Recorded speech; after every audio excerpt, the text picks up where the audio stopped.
તો એના પછી આવે છે આપણું વર્ગીકૃત માહિતીનો મધ્યસ્થ કઈ રીતે શોધવું. તો સૌથી પહેલા તો મધ્યસ્થ હોય શું?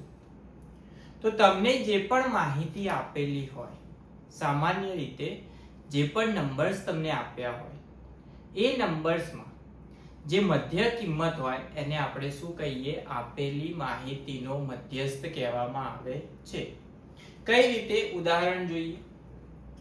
ધારો કે તમને અહીંયા નંબર આપેલા હોય 3, 5, 1, 7 અને 9. આ નંબર્સ તમને આપેલા હતા.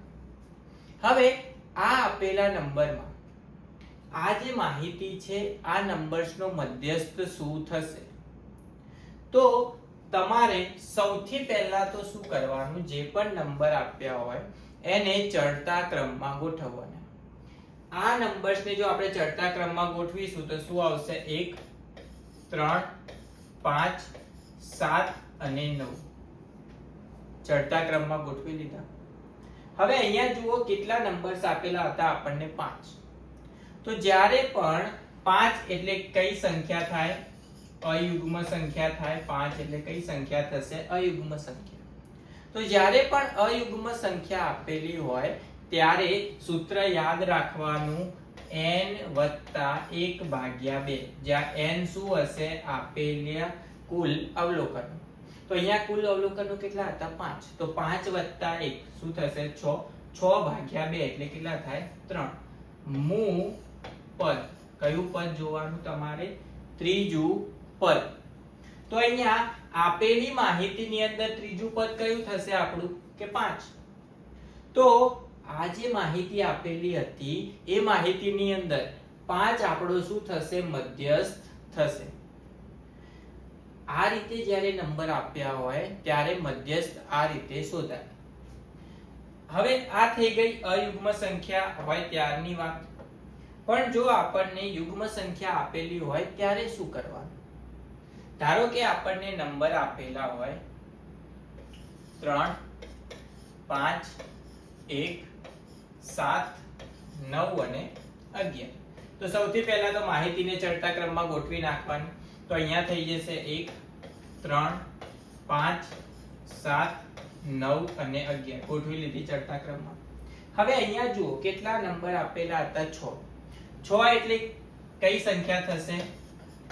યુગ્મ સંખ્યા. તો યાદ રાખવાનું, જ્યારે યુગ્મ સંખ્યા હોય ત્યારે બે સૂત્ર આવશે. કયા કયા?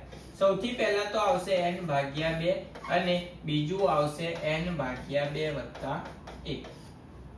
n/2 કેટલી સંખ્યાઓ હતી? ટોટલ 6. 6/2 કેટલા થશે? 3.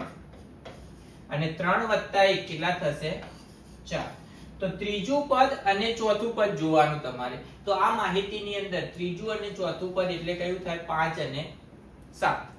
એ બંનેનો સરવાળો ભાગ્યા 2 એટલે કે 5 + 7/2. 7 ને 5 12, 12/2 કેટલા થઈ જશે? 6. તો આ જે માહિતી હતી એ માહિતીનો મધ્યસ્થ કેટલો થશે આપણો? 6. જે આ પ્રમાણે જો નંબર આપેલા હોય તો તમારે આ બે સૂત્ર દ્વારા તમે મધ્યસ્થ શોધી શકો. પણ અહીંયા આ ચેપ્ટરની અંદર જે માહિતી આપણને આપેલી છે એ વર્ગ અંતરાલની અંદર અને આવૃત્તિની અંદર આપેલી છે. તો ત્યારે મધ્યસ્થ કઈ રીતે શોધવાનો? તો ત્યારે મધ્યસ્થ શોધવા માટેનું સૂત્ર આવશે. મધ્યસ્થને આપણે લખીએ છીએ કેપિટલ M થી. શેનાથી લખીએ છીએ? કેપિટલ M થી. તો એના માટેનું સૂત્ર કંઈક આવું છે કે મધ્યસ્થ કેપિટલ M બરાબર L + n/2 + CF/f ગુણ્યા h. આ એનું સૂત્ર તમારે યાદ રાખવાનું. દરેક દાખલામાં મધ્યસ્થ શોધવા માટે આ ઉપયોગમાં આવશે. હવે અહીંયા ટોટલ 1, 2, 3, 4 અને 5 પાંચ કિંમતો હોય. તો એ પાંચ કિંમતો હોય શું એ તમને ખબર હોવી જોઈએ. સૌથી પહેલા તો લઈએ L. L શું હશે? તો મધ્યસ્થ વર્ગની અધઃસીમા. એટલે કે મધ્યસ્થ વર્ગની જે આવૃત્તિ આપણે શોધીશું એની અધઃસીમા એટલે કે આગળનો અંતરાલ જે હશે એ આપણા માટે કઈ કિંમત હશે? L ની કિંમત. એના પછી આવશે n. n એટલે શું હોય? અવલોકનોની સંખ્યા.